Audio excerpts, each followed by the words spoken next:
Hello everybody, my name is Brady and I'm a 19th century American historian and we are back with another React video, and today we're going to be continuing Hamilton. But before we get started, I want to read off a few names to you. I started channel memberships a couple days ago and a lot of you signed up, more than I expected, and I want to get into the habit of giving shout outs when I get new members. Normally the list won't be this long, but I will rapid fire them. Normally I expect this to be no more than 1 or 2 per video, but we're going to do these real quick. Ginge Charmander, Greta Mathieson, yay, more names for me to butcher. This is great, I'm the name butcher. Tracy Frazier, Amy Sutherland, Marielle Fenton, Curious Person, Rachel Marie Newport, Mark AFCB, Cindy Crandall, Daniel Penagos, Venethil, Gnome Child, Guthrie Hartsfield, JW, and Jim Guckin. All right, thank you to all of you for just going above and beyond to support me and by extension the channel. And yeah, I'm so grateful. So thank you very much. Now, let's get started with the video. Let me pull up the song. Alright, so today we are going to be doing Say No to This. It's the sexy song. We get to talk about sexy things. And as we get into the Reynolds affair, the Reynolds pamphlet, and by extension, Hamilton's potential financial crimes, I have some interesting thoughts on this stuff. And I'm not even entirely sure exactly what I believed happened. What we get here is just one narrative. So let's get this started, and I'm going to do plenty of breakdown and give you a lot of my thoughts on the historical events behind this song. All right, let's get started. Got to turn it up. Got it cranked down. Someone under stress meets someone looking pretty. There's trouble in the air, you can smell it. And Alexander's by himself. I'll let him tell it. So most of this musical is narrated by Burr.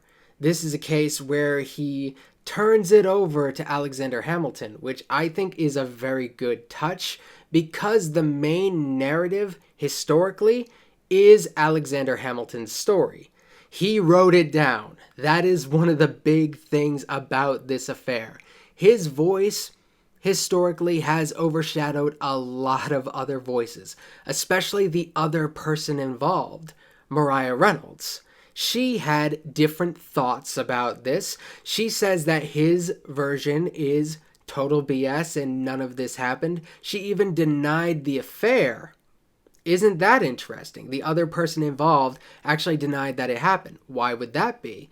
Well, it seems that from her perspective, it was to cover up the financial crimes that Alexander was actually committing. So, what was Alexander Hamilton doing? In my opinion, I don't think he was embezzling by any means. I don't think he was that sloppy. Do I think he was using insider information to enrich himself and his family? Maybe.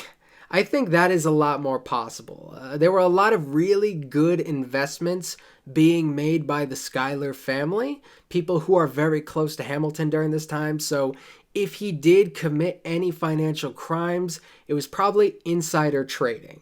He wasn't dealing with government money. He was just using government information and his own money, and more really his family were using money. During this time, Philip Schuyler did a pretty good job in rebuilding his dwindling fortune. Isn't that interesting? I'm going to put my conspiracy hat on for this one. We've got a lot to talk about. I hadn't slept in a week. I was weak. I was awake. You've never seen a bastard orphan more in need of a break. Longing for Angelica, missing my wife. That's when Miss Maria Reynolds walked into my life. She said, I have to emphasize this, especially for those of you who didn't see the previous one.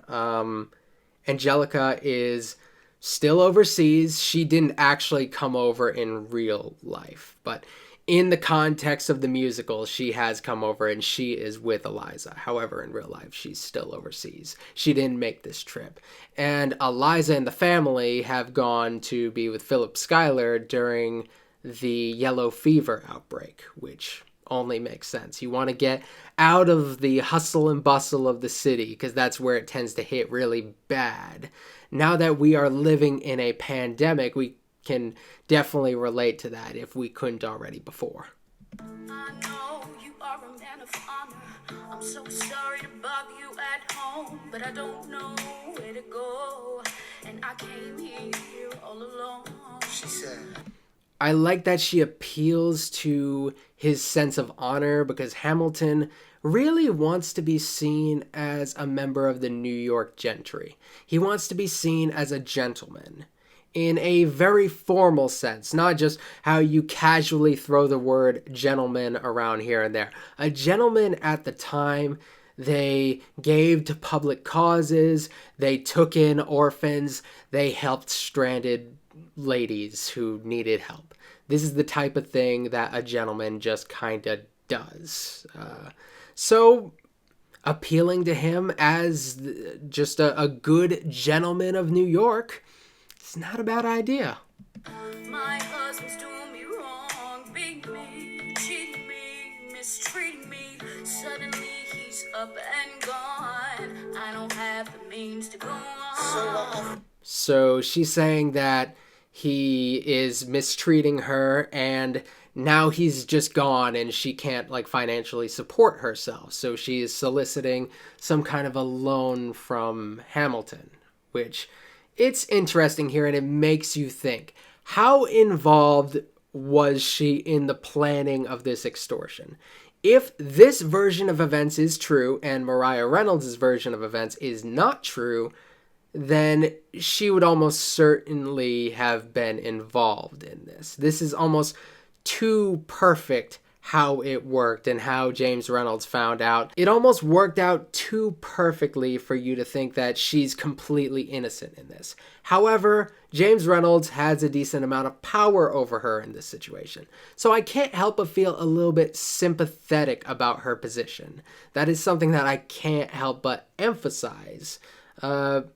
She is going to divorce him later on because she wasn't treated very well. And a lot of it has to do with the financial ties between Hamilton and her husband. That is going to be a huge bit of tension here.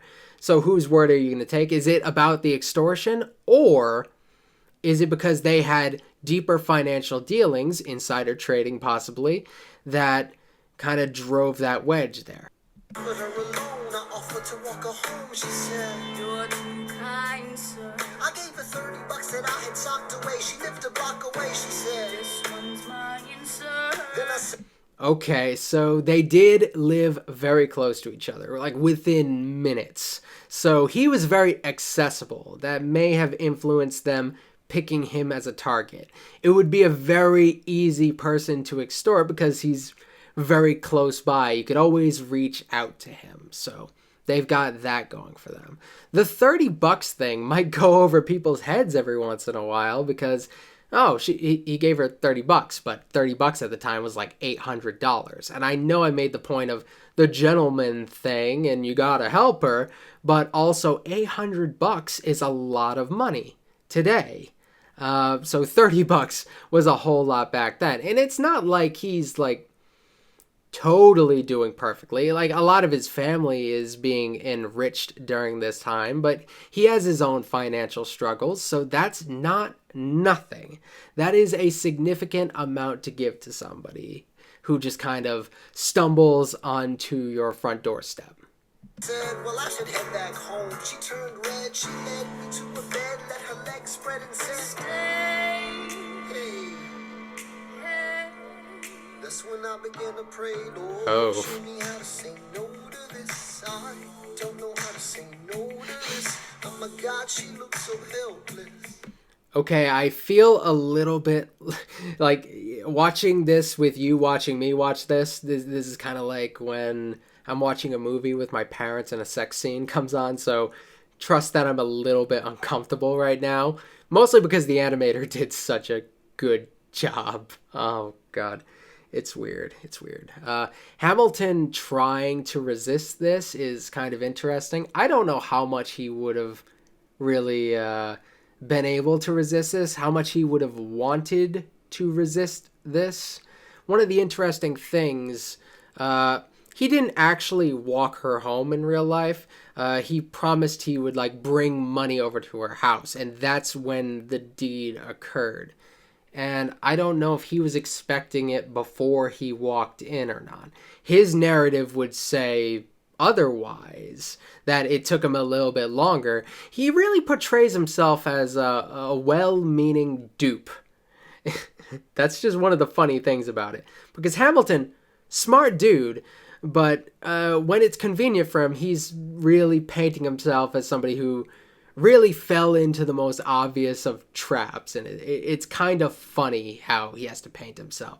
Because it just shows that people, despite how smart they are, they can still be kind of idiots. Assuming that this is the proper narrative. And I have to keep saying that because we can't just assume that Hamilton's narrative is reliable. He's already proven that he's not very reliable. And a lot of the information that would clarify this was destroyed, probably by him, probably a lot of it by Eliza, which I think that's an even more interesting point, with her really being about as conscious of his legacy as he was after he died. She was really thinking about how he would be perceived in the future. So if there was anything that painted him in a bad light, I'm sure she either got rid of it or made sure it was in safe hands. Everybody saying hell yes. No, show me how to say no to this. I don't know how to say no to this. In my mind, I'm trying to go. Then her mouth is on mine and I don't say no. Oh, God. Hamilton is against adultery like he's against dueling. Clearly not enough.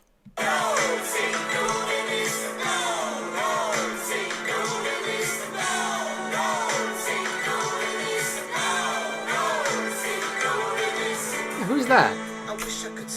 I don't know if that's like his daughter or something. I'm not sure who that's supposed to be in this context, because it's clearly not somebody who appears in the musical.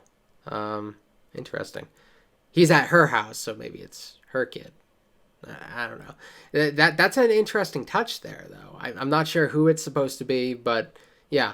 I guess theoretically they could be at either of their houses. They're very close, and Eliza's still out of town, so really they could have. But Hamilton's kids wouldn't be home, so it's her daughter. Okay, never mind. She had a daughter? Yeah, she had a daughter. Okay, never mind. I'm just doing a lot of thinking out loud, trying to figure this out in my head. That was the last time I said that last time. It became a pastime. A month into this endeavor, I received a letter from a Mr. James Reynolds. Even better, it said, Dear sir, I hope this letter finds you in good health and in a prosperous enough position to put wealth in the pockets of people like me, down on their luck. You see, that was my wife who decided to. Oh, that's such perfect timing right there. Interesting thing. Let's talk about class. I think that's a really important detail here. Not just him, but Maria Reynolds. How well written would she have been? And why does this matter? Because Hamilton transcribed her letters. That was a huge part of him trying to clear his name by admitting to the affair. Trying to clear his name of financial crimes by admitting to a moral crime. There are transcriptions of her letters. However, her handwriting was never compared to the letters that Hamilton had. And she wanted that comparison to be made, but he never really allowed that to occur. So we're in a very interesting position where we have to judge it based on the writing itself. And she was not super well educated. That is an important detail. So you'll see the spelling errors, but it feels kind of inconsistent.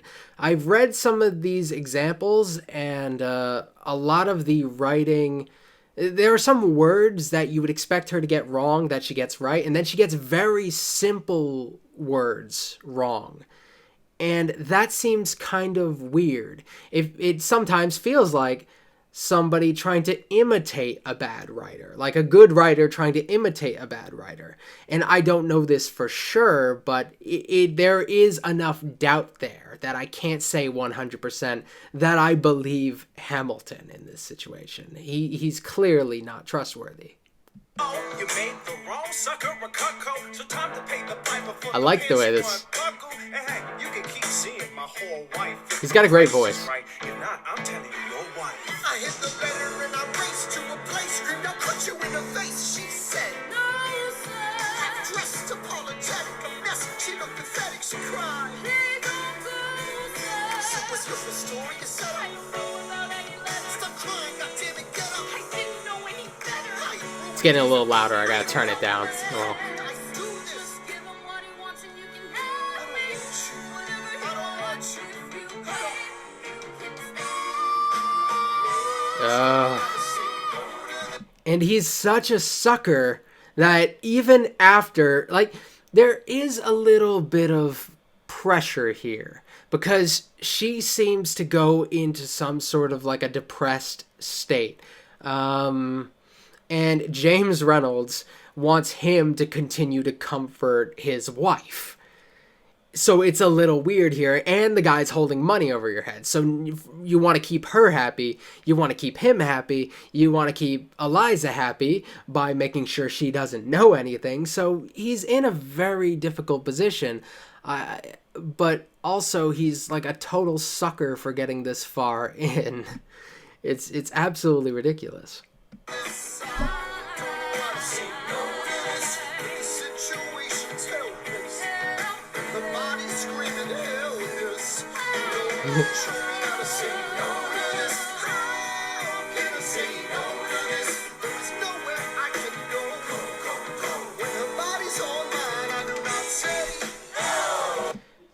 Oh, God. So I still believe that Hamilton cared for his wife. I don't think this is any sort of sign that he that he was like drifting away from her necessarily, because he was always kind of flirty with people. So I think an affair like this could have potentially happened at any point, and I don't think it necessarily reflects his relationship with Eliza that much. I think it really just speaks to something fundamental about his character. There's something just built into him that likely wouldn't have been able to resist this no matter what.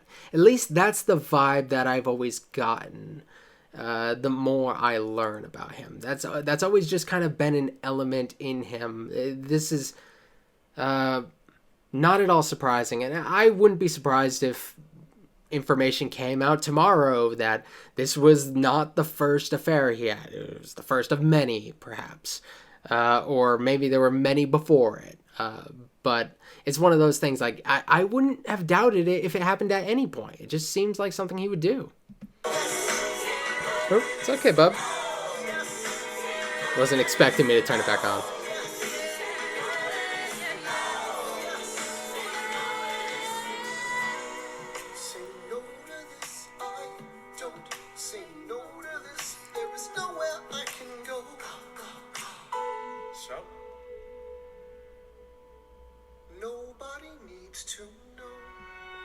Oof.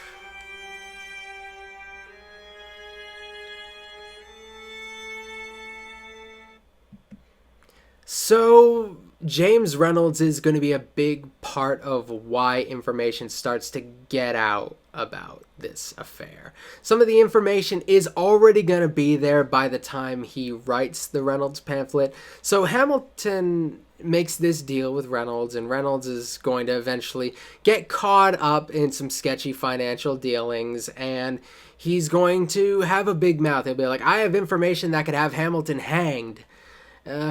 Which is not very good for him. Eventually, information is going to get out about this, and people will know about it for a little while before he writes the Reynolds pamphlet. And it's going to be a huge part of what gets people to start investigating him, because that information is already there. But it's really a question of to what degree are financial crimes tied up in this. There are so many people out there who are having affairs and whatever, and probably plenty of people in Congress or whatever who aren't going to completely be turned away from Hamilton over this. However, the financial crimes, that would destroy him. You can come back from moral crimes. If you're the Secretary of Treasury and you're committed and you're caught doing financial crimes, oh, you're screwed, dude. Your career is over, man. So if Hamilton was committing some sort of a financial crime, and perhaps this was the front for it, or it was tied up in this, either way, it was better for him to be caught for this. No matter what, this was way better.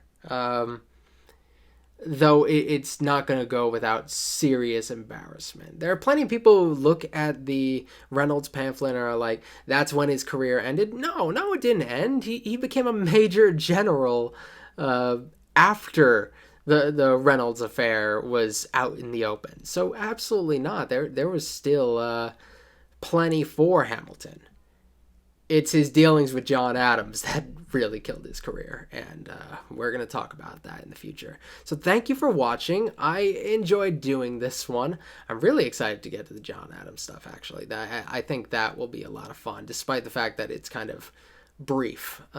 So I hope you guys enjoyed this video. I'll be doing more Hamilton in the coming weeks. Let me know if there is any other history-related stuff you want me to check out or talk about on this channel, and I will see you guys next time. Later.